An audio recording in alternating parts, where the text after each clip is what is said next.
Welcome to Royce Airs, episode 50. We made it here, folks. That fast. We're on the road to liberation with our vegan trucker friend, Mr. Adam Salls. Stay tuned.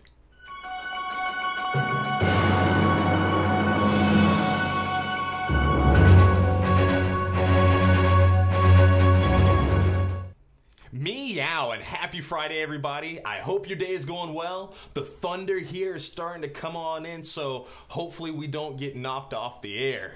That would suck, but it's all good. Make sure you come tomorrow to our vegan backyard barbecue and pool party. It's going to be from 1 p.m. to 8 p.m. here in Central Florida, Longwood. There's going to be entertainers, performances, vegan body paint that's waterproof as well, tons of food, so many cool friends. Like, what are you waiting for? Go on the event page and you go and click like that you're going, put your ticket in, and I'll see you there tomorrow. For everybody who is new to this podcast, to this broadcast, thank you for being here with us. For everyone who is back returning, it's always nice having a familiar face, familiar friend.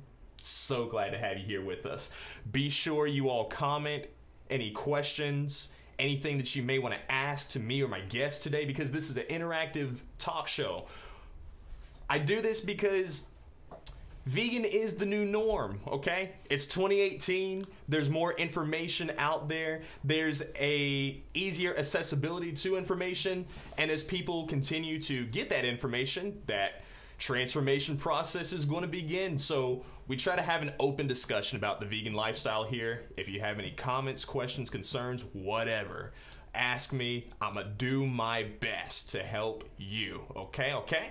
We also have a segment on here that we call Today's Vital Vegan. Today is the last day I'm taking submissions for next week. So if you know an awesome vegan in the community, someone who is living the lifestyle and sharing it in a very awesome and unique way, make sure you send them send us a little bio, send us a picture of them to our Royce Airs Show Facebook page, so that way they can be featured right here on the green screen. Sounds good? Sounds good. Remember, folks, just be passionate about being passionate at the end of the day. Some people will always talk about, well, Royce, you know, you're a very passionate vegan, but that really, it's just because I'm a passionate person. And no matter what I do, if I believe in something, if I feel that it's a good cause, then it's got me, because that's just me, okay? So remember, be passionate about being passionate, and you can never fail. With that, I'm going to go ahead and introduce you all to my friend. He's a cool guy. Been chatting it up with him for the past few minutes, and I think this is going to be a very, very interesting episode. Mr. Adam Salls, how's it going, my brother? How's it going, Royce? How you doing? I am doing good. Glad to have you here with us. Glad to be here. Absolutely. We got some folks already in the comments. Uh-oh. Joel, you lost the video. Can you see me now? I hope so. It'd be the opposite of those Verizon commercials where they say, can you hear me now? Good. Yeah. As long as you can see us, give us a thumbs up, Joel. Make sure that we're good to go with that. So, Mr. Adam, who is Adam Salls? Tell us a little bit about yourself. Well, I'm from Boulder, Colorado. Well, actually, Boulder County, to be a little more accurate. I've lived around the county for the last 10 years or so. Actually, I grew up here in Central Florida for almost 19 years before moving out there. Gotcha. I'm a multi-instrumentalist, but primarily a drummer. I've been... It's no offense, but the drummers are the ones who usually cause all the problems in bands. Am I right? Oh, I think it's the vocalists. You think it's the vocalists? Yeah, I think so. Not in my experience, man. Not in my experience. But yeah, I was born in Yokosuka, Japan. Then moved back to the States when I was still a little kid, and we moved up and down the East Coast. Family is originally all from New England. No, I'm not a Patriots fan, by the way. Go Broncos. Yeah, and I've been driving on and off for the last decade or so for employment, and yeah, now I'm a truck driver, and that's pretty much what I do. It was really nice having you on the show. Are you a Patriots fan? Oh boy, you're a Raider fan? No, actually, I am not a sports fan at all. I just love giving people crap whenever I hear about I see. I was going to say, if you're a Raider fan, I was about to get up and walk out. Don't ever take me to your Super Bowl party, because for one, there's probably chicken wings there. But I'm whoever everybody's rooting for, I'm going to be that one jerk who's just going to root for the other party. Yeah, root for the other team. Yeah. Yes. I got beat up quite a bit as a kid, so wow. It was good. It was good. Professional heckler. Oh, I was so good at it. They would book me and say, "Oh, Royce is going to be there. We're not going to this party anymore." Right on. We got more people chiming on in. We got Mr. DeAndre James. Glad to have you here with us. Hi, DeAndre. Amari Spigner, my beautiful goddess of a fiance, fantastic woman. Can't wait till she gets back here later today, because this vegan lifestyle is like just woo. All right, we'll talk about all that later. We'll talk about that later. I actually have a trivia game for you. Are you willing to play with me? Let's do some trivia. Let's do some trivia. You all can do it with us as well too. I'm going to ask him some trivia questions. He is going to ask for a hint on each one. I forgot to tell him that beforehand, but he just heard me say it to you all. So we'll improvise. We'll improvise. Try to get the correct question, okay? Answer. I'll do the correct question. Maybe. All right, your first question is, what kind of fruit is a pearmain? Is it A, an onion, B, an apple, C, an orange, or D, broccoli? I don't know, man. I can't even give a hint on that one. I'll give you a hint. It's a good hint. If you want to keep the doctor away, you might want to... Oh, okay. Ah! So, what's the name of the fruit type? It is called...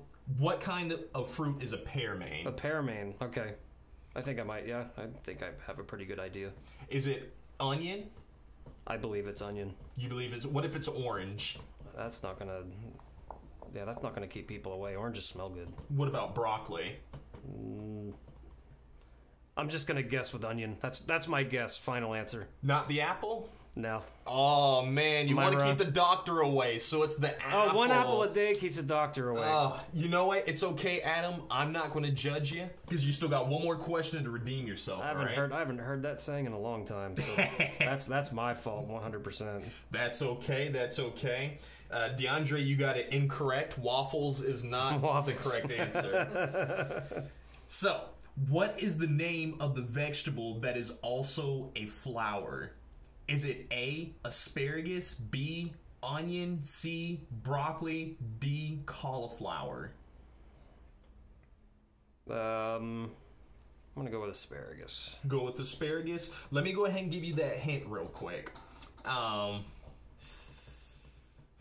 just guessing. Just guessing asparagus? Yeah, my biology on this is just, You know what's funny? No expert. Our guy yesterday, he absolutely crushed the trivia. Oh, really? And I gave him really hard questions. These were actually difficult questions as well, too. The correct answer is broccoli. Oh, yeah. Broccoli is also classified as a flower. So, for Valentine's Day, get your lady, get your sweetheart. Get your little heart of broccoli. Nice thing of broccoli.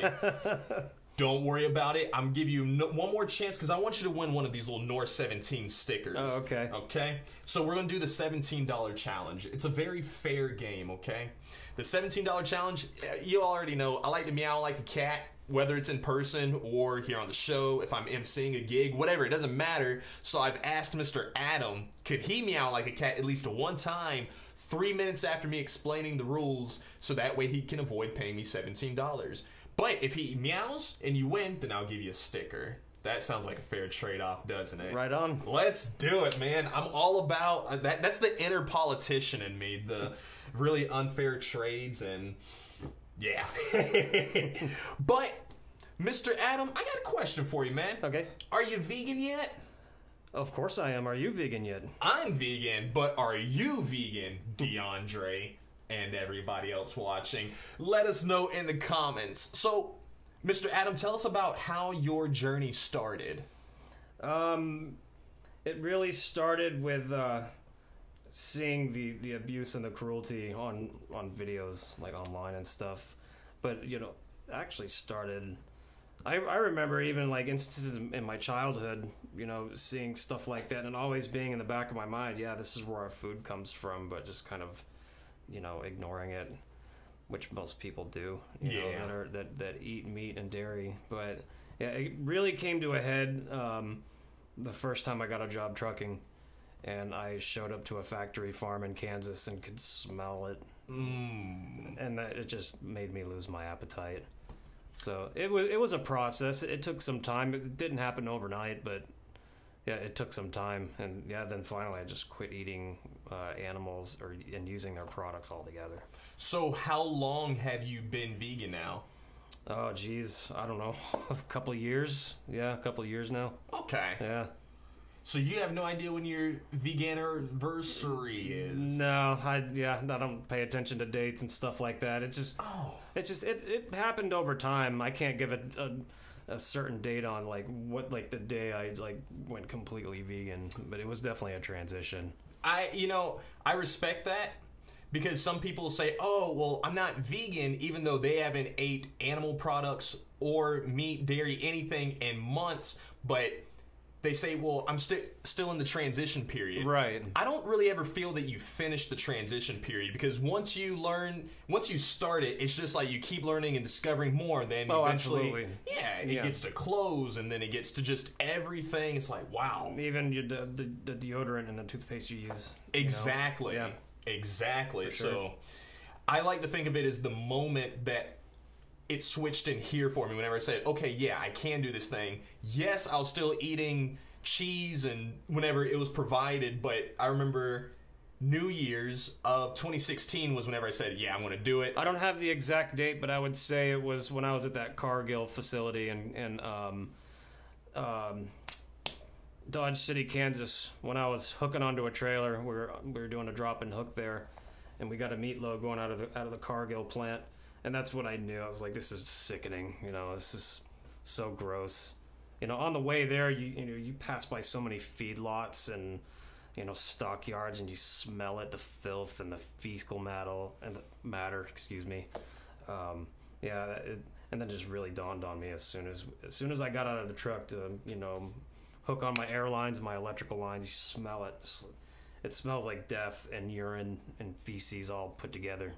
It's disgusting, man. Yeah, I believe it's disgusting. I take your word for it. For folks who do contribute to that type of lifestyle, I think it'd be important that they visit at least just one time. Just one time. And if you still, want to contribute to that, then okay. My co-driver, he's a carnist. And he won't eat chicken because it's so disgusting when we go to chicken plants, but he'll still keep eating beef and pork. And he doesn't want to see the videos of the pigs getting killed. He's like, I'll just shut it off. I'm like, all right, hypocrite. No one wants to see it. And I joke with him about it too. I'm like, oh, you'll eat this, but you won't eat this. It's all the same disgusting trash. It's all the same cruelty. Yeah. It's just, there was somebody who was talking to me yesterday about, Royce, have you heard about Yulin? And I said, well, what's Yulin? And he said, how have you not heard about it? Once he said, well, it's this thing going on overseas in China. I was like, oh, okay, I know what you're talking about, the dog festival. The dog festival, yeah. Yeah. But, he was so heartbroken about it. And I said, well, are you vegan? He said, well, I used to be. And I said, well, what made you stop? And he talked about how that there's a lot of bad things going on in the world, that there are people cutting open people, getting different organs and things while people are alive. And I said, I'm really trying to listen, trying to interpret so I can understand where he's coming from as to okay, well, yeah, why'd you stop being vegan?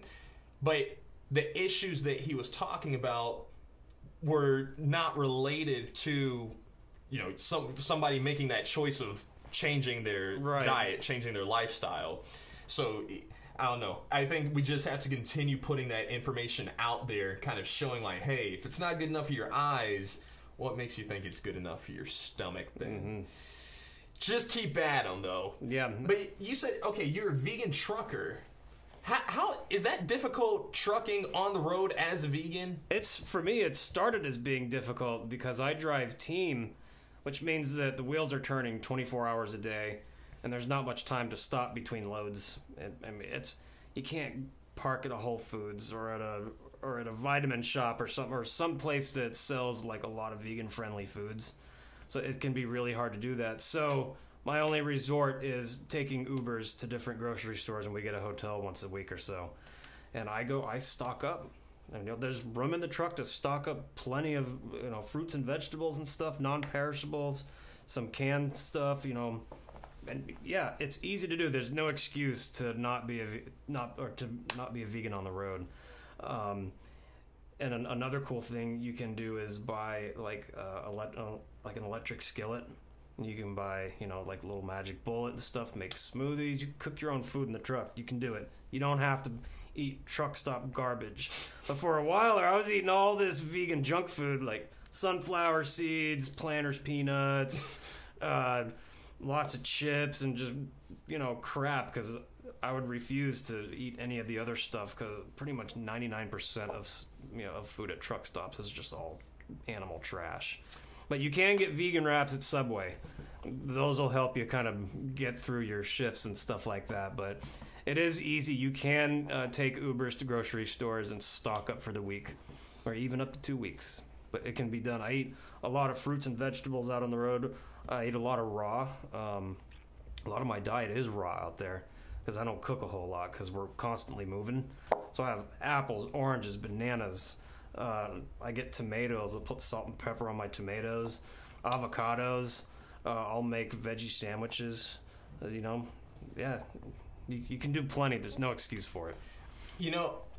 It's funny because people always talk about, well, I'm always on the go, so I don't have time to prepare. But you are literally on the road 24 hours? Yeah. I didn't know it was like that. When you're driving team, it's you and one other guy. One guy's sleeping while the other guy's driving, and you have up to 11 hours a shift to drive. Wow. So if we're doing long runs from east to west, west to east, that clock's going.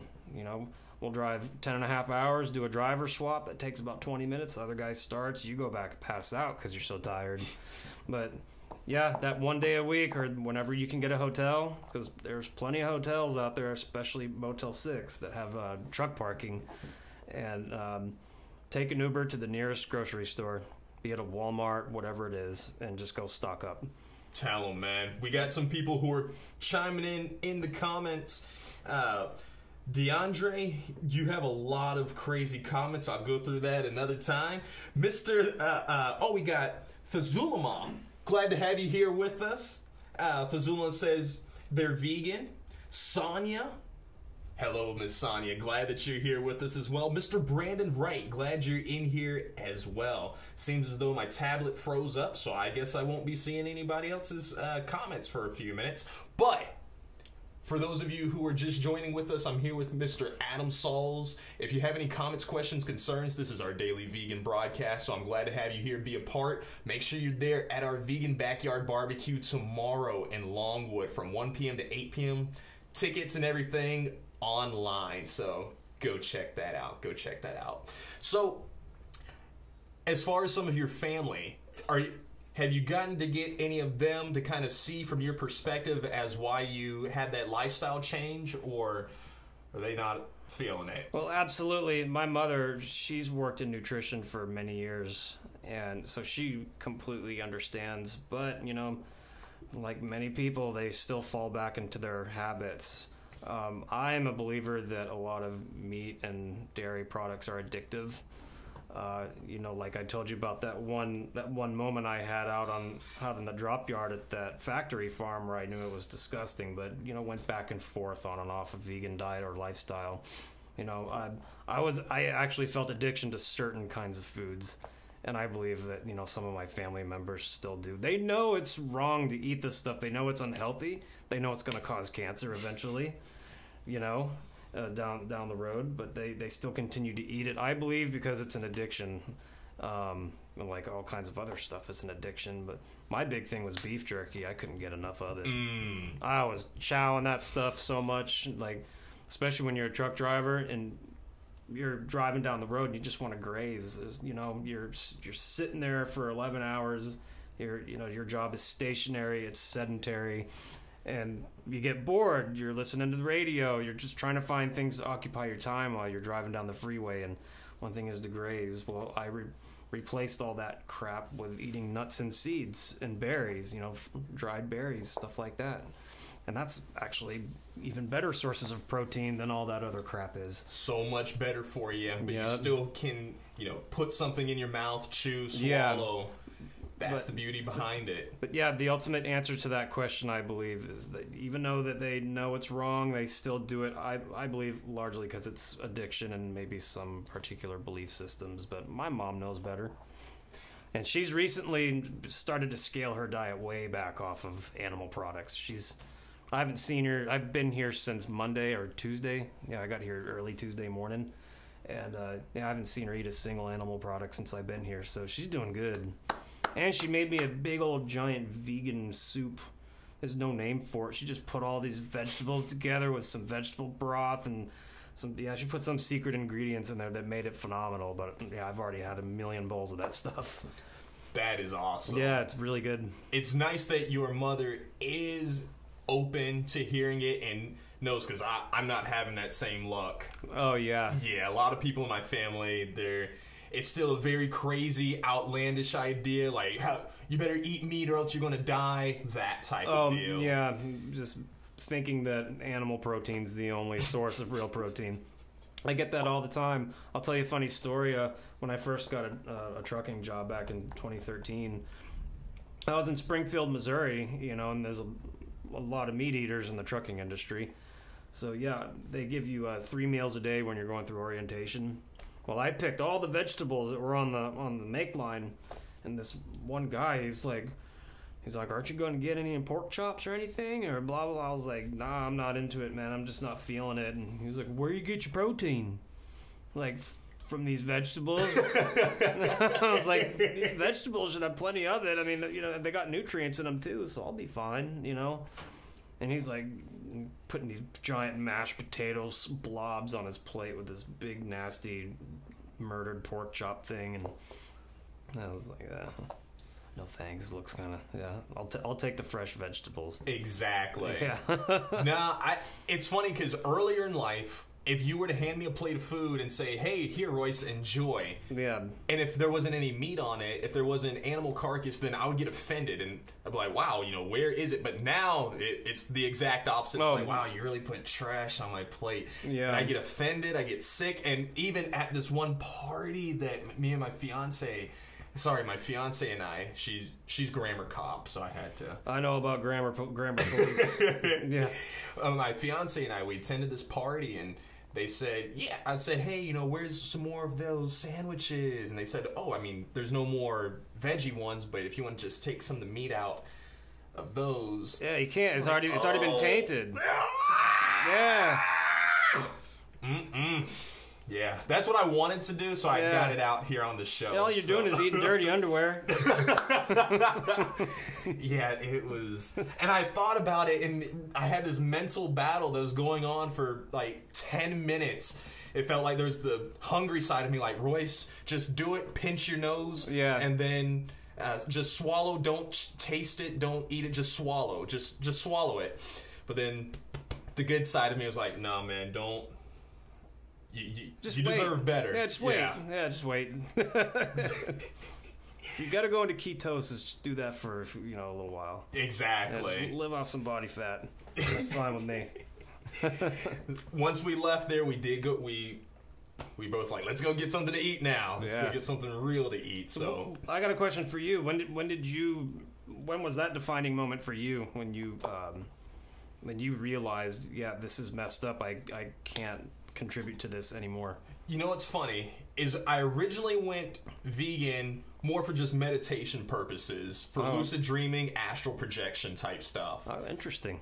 So after that, I was vegan for a few months, and my dreams started getting more lucid, way more vivid, and it was really working. So I said, okay, cool, great, I know it's real, I don't want to do it anymore. And I told that to one of my vegan friends, and she was like, whoa, hold your horses, this is so much bigger than just you.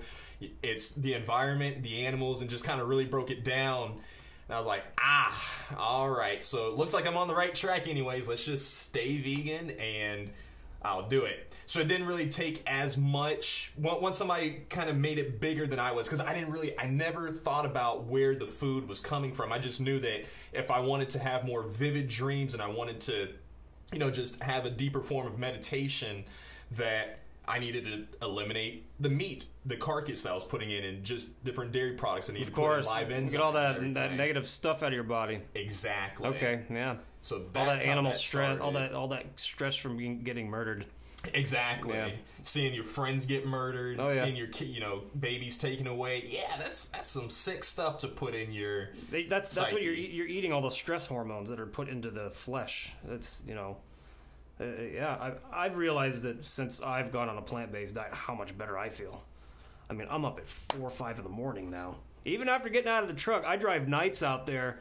I'm immediately asleep after my shift. I wake up after 6 hours of sleep. I'm ready to drive 10, 12 more hours. Wow. Yeah, drink tons of water, drink tons of unsweetened green and black tea. That's how I get through my shifts. Minimize the sugar. Try to keep the sugar down because it'll pack the pounds on. But I've felt massive energy increases. My attitude's better, Same here. My attitude, I feel, and morally, I feel better as a human being, as a moral and ethical person. It's very rewarding once you get it settled into the lifestyle.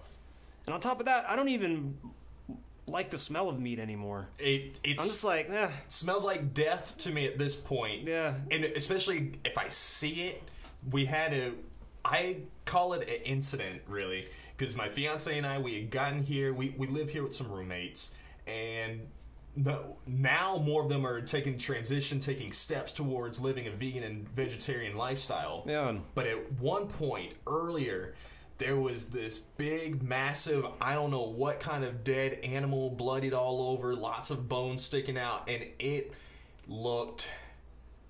I almost wanted to faint, but I was like, Royce, you're a grown man. Just walk right by it and go in your room, and then you can cry about it. Yeah. But it really did. Like, just the sight of it, the smell of it. Especially if I smell eggs now at this point, I'm like, ooh. Eggs gross me out. I was telling Patrick yesterday, you're eating a membrane with, it's something that grows into, a thing, and some people eat the stillbirth. It's like, yes. We got some comments. Mr. Brandon, you are laughing quite a bit in here. I'm glad that you're enjoying the show. Brandon, he had told me earlier, eat those dirty undies, Royce, just eat it. No, Brandon, no dirty undies for me. But he did say, wow, thanks, Royce and Adam, much needed. I struggle at times with veganism, but this helps me a lot. Hey, you're welcome. Just keep at it, man. You'll realize the benefits. It's pretty awesome. Yes, and I can attest to it, Brandon. Seriously, 2.5 years. There's so many family members that, it's just a fad. You'll go back to eating meat. Oh, you want some of this real food? I'm like, actually, that is trash. But let me introduce you to some real food. That was thanks to you, Patrick. That is my favorite. Patrick's in the studio audience right now, everyone. But that is my favorite thing to call it. And I was like, why is there trash on our table? And you just kind of trash. smile. Yeah. Or carcass gore. Carcass gore. Trash. Straight up trash. But... And I don't try to say it in a condescending way, but I want people to understand that whenever they say, you're eating that fake meat or this substitute, people will often, if you have a substitute teacher, you're used to your regular teacher. You like your teacher. You know that you're going to pay attention. You're going to learn more in a lot of cases with people's psyche with the real teacher. The substitute, you're not going to get as much from. It's just kind of, it's there because I don't have the real thing. Right. So it's all about changing the verbiage. I know I don't like saying, I had this substitute meat for you. I let people know, hey, this is made out of potatoes or TVP, whatever. Just, I try to explain it. I don't like using the word substitute. I do like using the word trash because it's just quick, simple, to the point. Sometimes it gets a laugh out of them. That's good. It's definitely a good catchphrase. It is trash. The catchphrase. Yeah. I saw this cool. It was a meme online, and it showed. Did Patrick post it? Probably either he or Amanda posted it, but it showed, you know, all of this dead crap on a grill, and then next to it was a picture of just all these beautiful vegetables on a grill, pineapples and peppers, and just all this like beautiful rainbow of colors versus just this dead looking guts. That's what carnage. It's like, yeah, it kind of puts it into perspective. And even like when there was another one where there's one refrigerator open, it's got just a bunch of animal carcasses. It's a morgue. Yeah, that's a good way to describe it. A morgue in one refrigerator, and then a garden in the next one. Beautiful colors. Yeah, it's like, wow. There it is. Rainbows. That's the I want you to send that to me. That is the meme. I want you to send that to me in the chat. You got to post that. That's good. That's I like that. I can't because I'm blocked. Oh, that's right. Adam, I appreciate you so much thanks for being on the me. show. Yeah. Absolutely. I hope you all enjoyed the show as well. It really means... Actually, Adam, go ahead and meow real quick. Go ahead. Hey, go vegan, meow. Oh, hey, he did that. He's meowed, so he doesn't have to pay the $17. But I would love if you all went ahead and supported me, because it costs a lot of money to do all of these shows, and every little cent counts. So go on my Patreon, do that thing. Make sure you come and join us again on Monday, because I'm having singer-songwriter Miss Gia Nicole Manning in the house. You all get to hear her sing, and y'all have been sharing the heck out of her post. So I'm looking forward to seeing all of you soon. Royce Ashcroft signing out. Cool.